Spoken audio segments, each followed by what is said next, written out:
সুপ্রিয় দর্শক, দেশ ও দেশের বাইরে থেকে যারা দৈনিক আজকের চুয়াডাঙ্গার ফেসবুক এবং ইউটিউবে যুক্ত হয়েছেন, সকলকে স্বাগতম।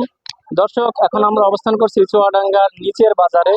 দর্শক, এই নিচের বাজারে কিন্তু আমরা আজকে সকাল থেকেই পরিদর্শন করছি এবং আমরা দেখতে পাচ্ছি যে প্রতিটি পণ্যের দাম কিন্তু ঊর্ধ্বমুখী। আসলে সারা দেশব্যাপী যেমন কিছু কিছু অঞ্চলে বন্যা হচ্ছে, এই বন্যার কারণে সেই প্রভাব কিন্তু চুয়াডাঙ্গার বাজারগুলোতেও পড়ছে। আমরা আজকে সকাল থেকেই এই পুরো বাজার ঘুরেছি। আমরা দেখেছি যে আলু কিন্তু তারা 21 টাকা পাইকারি রেটে কিনছেন এবং বিক্রি করছেন 26 থেকে 30 টাকায়। আর তাছাড়া প্রতিটি পণ্যের দামই কিন্তু প্রায় গত সপ্তাহের তুলনায় এ সপ্তাহে কিন্তু প্রায় 10 থেকে 15 টাকা দাম বেশি। কিছু কিছু পণ্যের 30 টাকা দামও বেশি আছে। শুধু কিন্তু সবজির বাজারই নয়, এই প্রভাব পড়েছে মাছের বাজার এবং মাংসের বাজারেও। আমরা মাছের বাজার ঘুরে দেখেছি, সেখানেও কিন্তু মাছ কিন্তু প্রতি কেজিতে প্রায় 20 থেকে 30 টাকা পর্যন্ত দাম বৃদ্ধি পেয়েছে।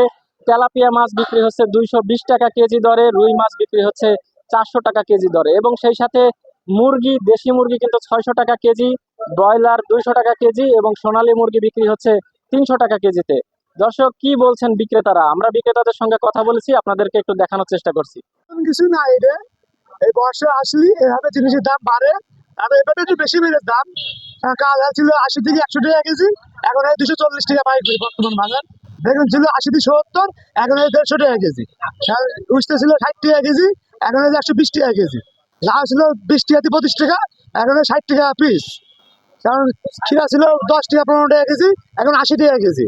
এই কিছু সব বর্ষার জন্য হচ্ছে। আর এই সময় নতুন কিছুই নাই, মানুষ জানে বর্ষার জন্য সবকিছু দামই বাড়ে।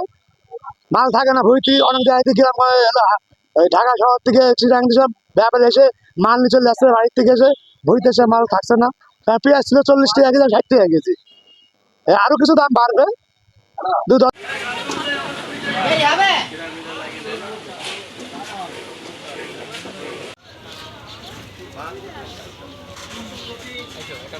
ভাই, আমাদের চুয়াডাঙ্গাতে মাছের দাম প্রচুর বেশি।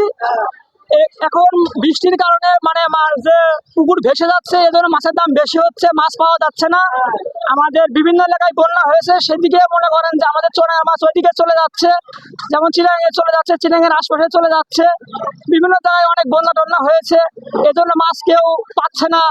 মাছের দাম বেশি, যেমন রুই মাছের দাম যেরকম 400-র উপরে, যেরকম কই মাছের দাম আপনার 200-র উপরে, যেরকম তেলাপিয়া আছে 240 টাকা। আমাদের বিভিন্ন রকমের মাছ আছে, চিংড়ি আছে যেরকম 1000-এর উপরে। এখন সবকিছু মাছের দাম বেশি হয়ে যাচ্ছে।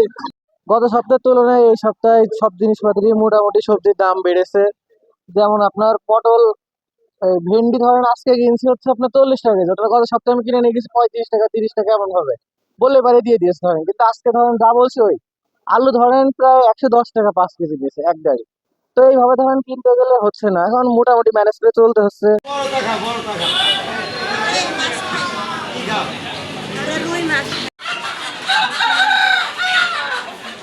সুপ্রিয় দর্শক, চুয়াডাঙ্গার নিচের বাজার থেকে এতক্ষণ আপনাদেরকে আমি এই সবজির বাজার সম্পর্কে জানাচ্ছিলাম। এতক্ষণ সঙ্গে ছিলাম আমি মোহাম্মদ মুন্নার রহমান। দর্শক, যারা এতক্ষণ এই দৈনিক আজকের চুয়াডাঙ্গার সঙ্গে যুক্ত ছিলেন, সকলকে ধন্যবাদ জানিয়ে আজকের মতো শেষ করছি। ধন্যবাদ সবাইকে।